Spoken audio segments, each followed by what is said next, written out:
আসসালামু আলাইকুম। আপনাদের মাঝে নতুন একটি টেসলক নেক্সা এলিট রিভিউ নিয়ে চলে আসছি, সেলস ভিডিও।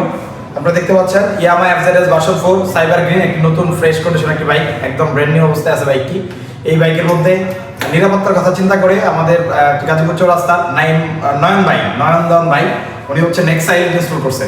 যে নেক্সা এলিটের মধ্যে আপনারা গোস্ট রিমোট সেট পাবেন, জিপিএস ট্র্যাকার পাবেন, পাশাপাশি অটোমেটিক লক আনলক, মোবাইল দিয়ে লক আনলক সহ অনেকগুলো ফিচার পাবেন। আপনারা যারা বাইকের নিরাপত্তার কথা ভাবেন, আমাদের কাছে টেসলকের GPS tracker, Teslock ghost remote set, Teslock combo version 3 Nexa elite যে কোনো একটা প্যাকেজ নিতে পারবেন। বাইকের কোনো প্রকার ওয়ারিং কাটা ছাড়া আমাদের অভিজ্ঞ টেকনিশিয়ান আপনার বাইক ইনস্টল করে দেবে। আপনি চাইলে হোম সার্ভিসের মাধ্যমে সার্ভিস দিতে পারবেন। আমরা নয়ন ভাইয়ের কাছ থেকে শুনবো, বাজারে অনেক কোম্পানির লক আছে, উনি কেন টেসলক পছন্দ করলেন? ভাই টেসলক আপনি কেন পছন্দ করলেন? অনেক কোম্পানি তো আছে বাজারে।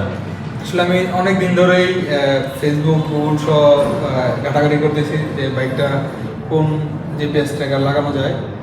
তারপর আমি যাচাই বাছাই করে দেখলাম যে টেসলকটাই বেস্ট, এবং যারা ইউজার আছে তাদের কাছ থেকে জানলাম যে টেসলকের যে চাবিটা আছে এটা অন্য জিপিএসে নাই, এবং বাইকটাকে ইনস্ট্যান্ট চুরি হয়ে গেলে পরে রিকভার করা আর হওয়ার আগে আপনাকে প্রোটেক্ট করা, এটা কিন্তু এটা ব্যাপার ছিল।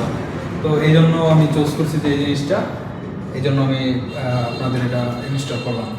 Thank you. খুব গুরুত্বপূর্ণ একটা মেসেজ। বাংলাদেশে অনেক জিপিএস ট্র্যাকার কোম্পানি আছে, কিন্তু এই ধরনের রিমোট সেট, এই ধরনের সিকিউরিটি সিস্টেম কোনো কোম্পানিতে নাই। আমরা চ্যালেঞ্জ করে বলতে পারি এটা 2 অ্যালার্ম সিস্টেম, রিমোটের display, rechargeable remote, automatic lock unlock, remote চাবি ছাড়া রিমোট দিয়ে বাইক চালাতে পারবেন, অনেকগুলো ফিচার। এটার মধ্যে প্রায় 30টা ফিচার আছে। ধন্যবাদ সবাইকে, ভালো থাকবেন। আসসালামু আলাইকুম।